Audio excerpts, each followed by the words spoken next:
Welcome to the Secrets of College Planning. I'm your host, Anthony Uva, and today we're going to get some insight into college preparation.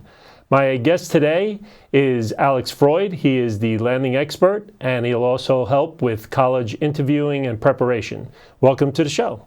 Thank you. I'm so excited to be here today. Yeah, so usually I start my guests where they went to college. So where'd you go to school? Well, let me take you back a few years. Let's go back to 1958. In 1958, my family immigrated to the state of Israel. For the next 6 years, I finished up my high school. The next 3 years, mandatory army service. And the final 3 years, I worked in hotel fields. I worked at the Tel Aviv Hilton, most prestigious hotel. They just opened it. I was on the opening team. Very, very exciting. At the age of 24, I got married. A year later, one day, I surprised my wife when I went home and I said, honey, you know what? I would like to continue my studies. I would like to go to the United States to study hotel management. She said, great. Tell me more about it. So I told her a little bit about what I know about hotel field, academic, United States, Cornell Hotel School. She had no idea what Cornell Hotel School is. So the Cornell Hotel School is a premier school in the hospitality industry. If you're a lawyer and you say, I am a Harvard Law School grad, you don't need to say anything more. If you happen to be an engineer and you say MIT, you don't have to say anything more.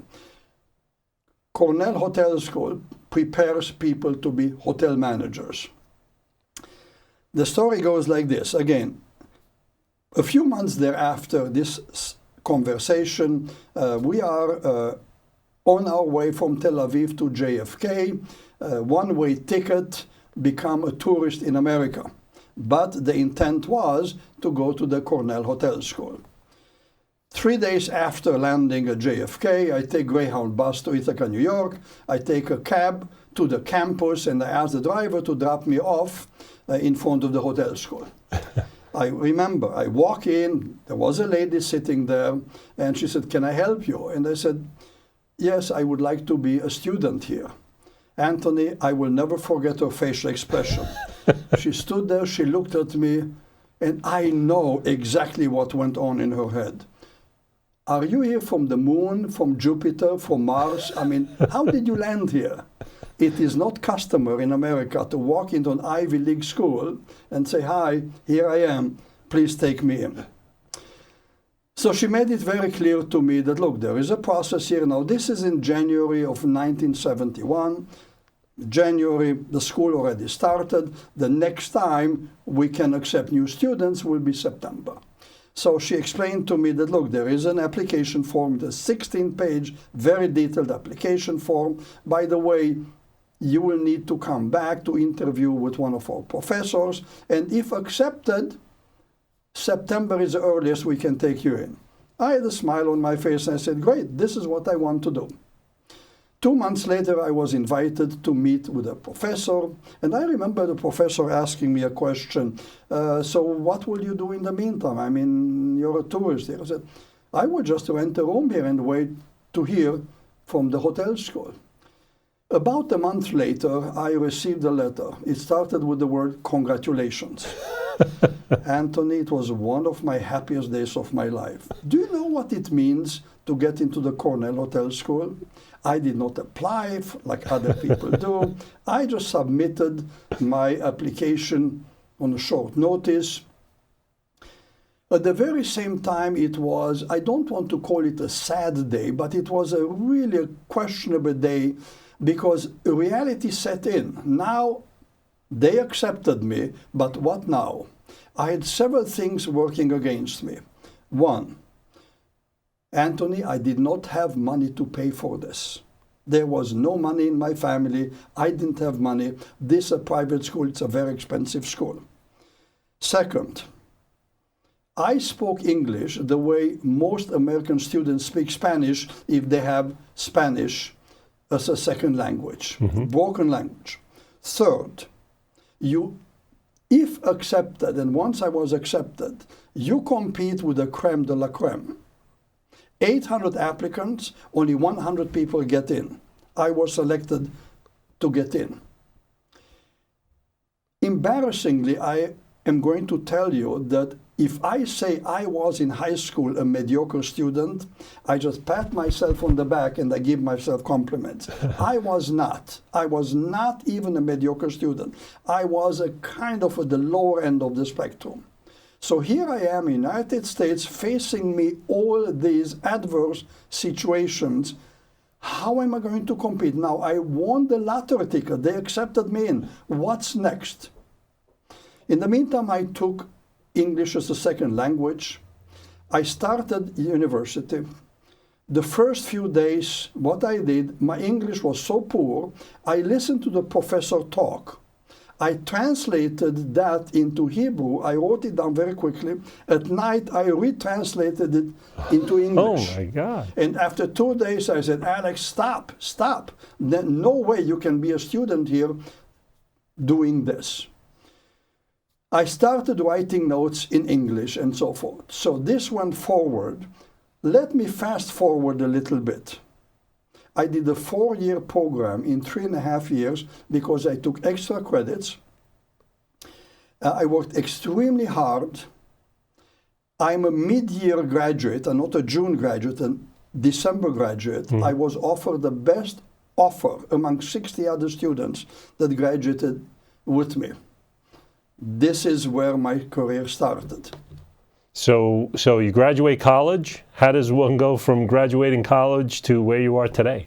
Okay. Well, interestingly enough, and I have to go back a little bit, and I think this is very common to most people. Let's ask ourselves, how do people make decisions about college and future? From my experience, in most of the situations, people do not get adequate information and preparation in how to make a life-important decision. In my situation, I can tell you how it was. I remember I had dinner with my family, and my mother asked me, so Alex, what would you like to do in the future? And frankly, like everybody else said, I don't know.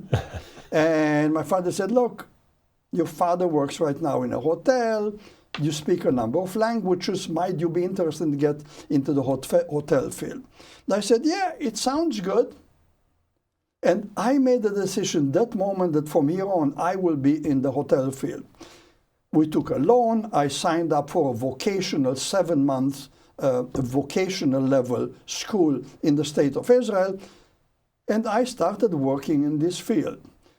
As I told you, I came to the United States. I graduated from Cornell. Now I get a fantastic offer. I start working, but started working 55 hours a week, 60, 70. It came to 73 hours a week. Wow. At that point, I had my daughter was less than 1 year old. We lived in Rochester, New York. Needless to say, snow is about up to your knees and so forth.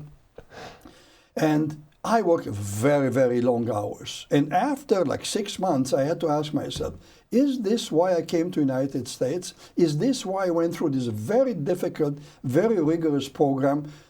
Basically, if you work 73 hours a week, let me share with you what that means. You work, you sleep, and you get ready for your next day.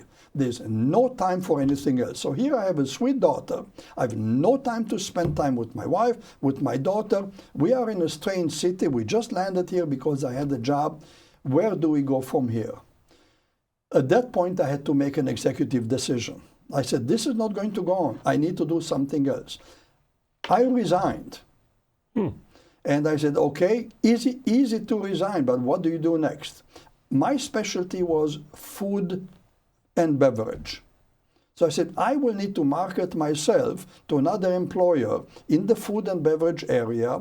it should be either in college feeding or hospitals. I don't want to go back to hotels working another 73 hours a week.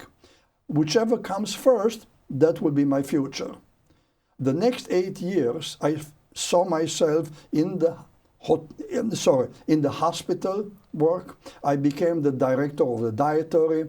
That's basically the individual in charge of feeding patients, feeding doctors, feeding nurses, feeding visitors, cafeteria, and so forth.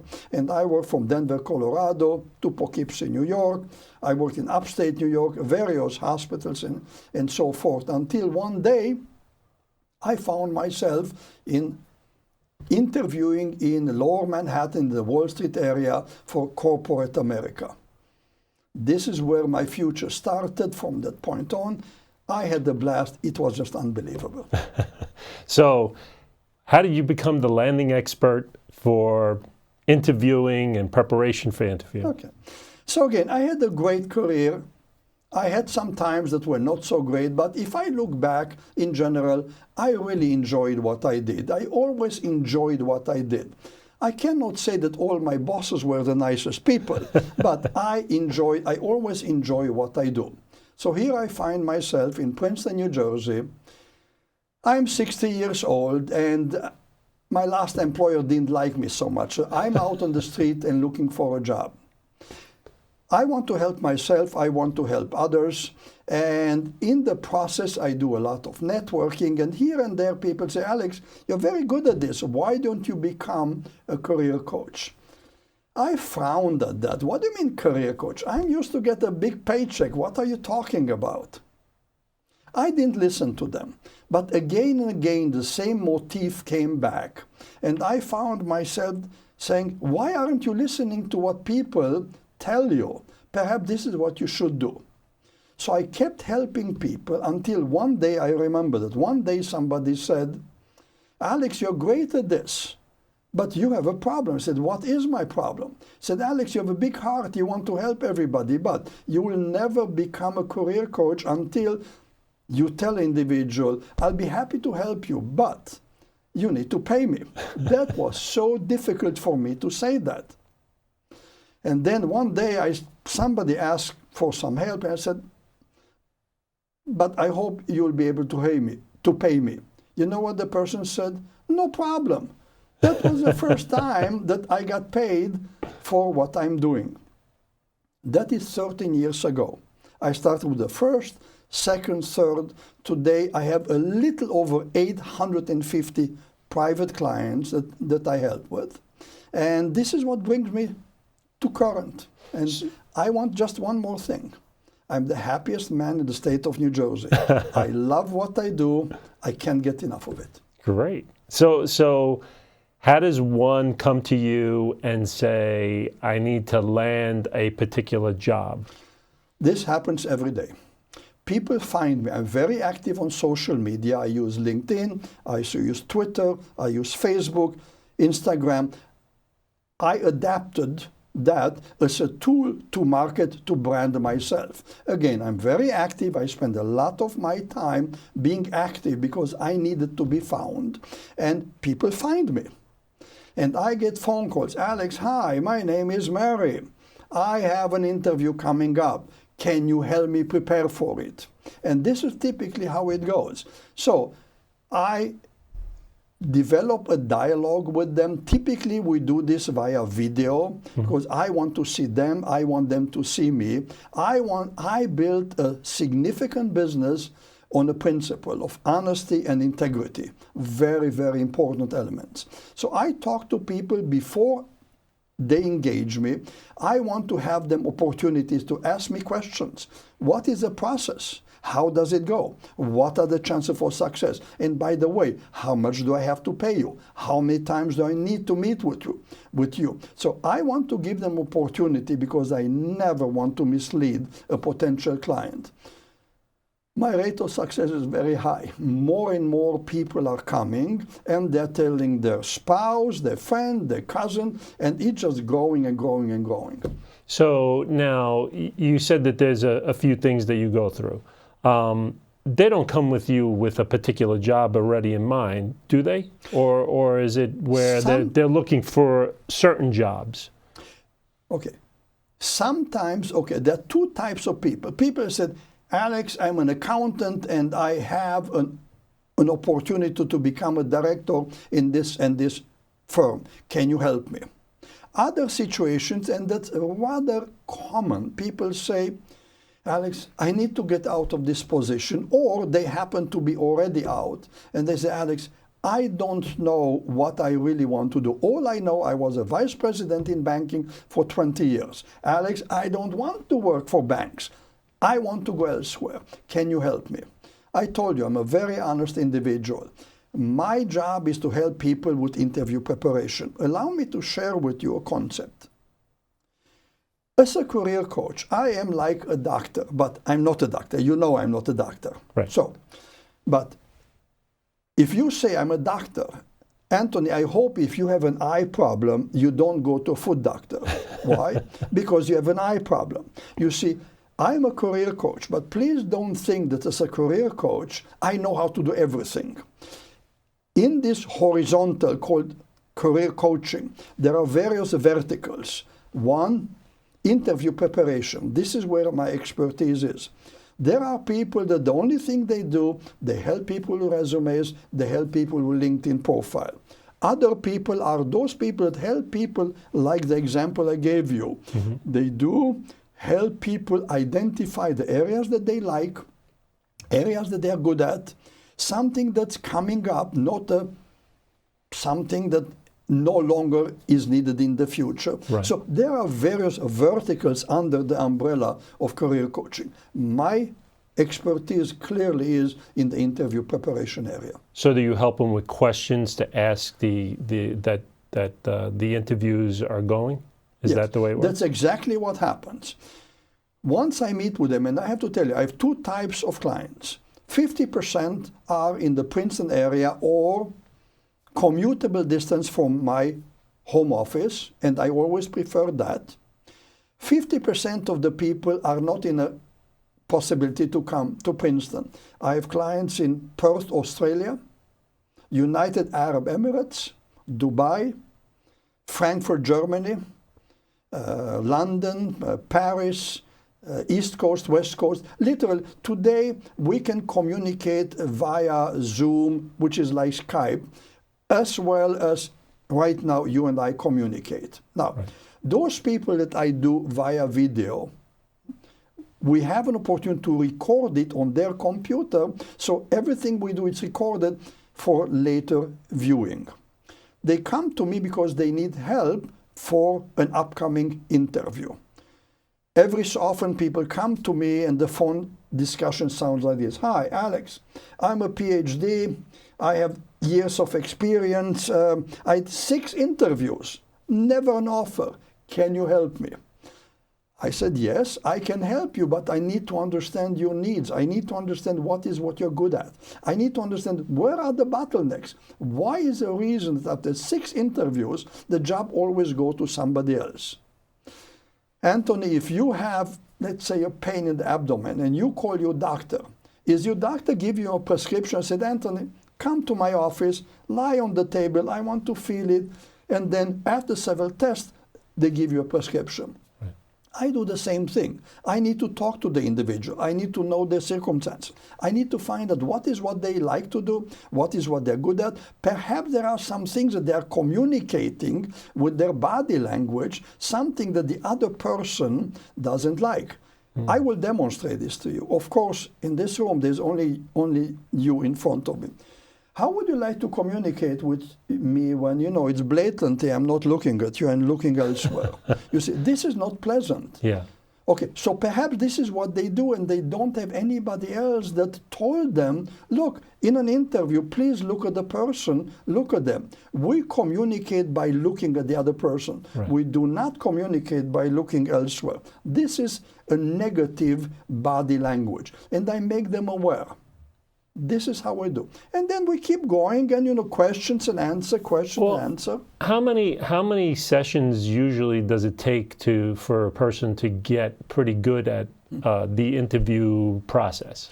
Thank you so much for asking this, because this is a question most people ask me. My answer is always the same.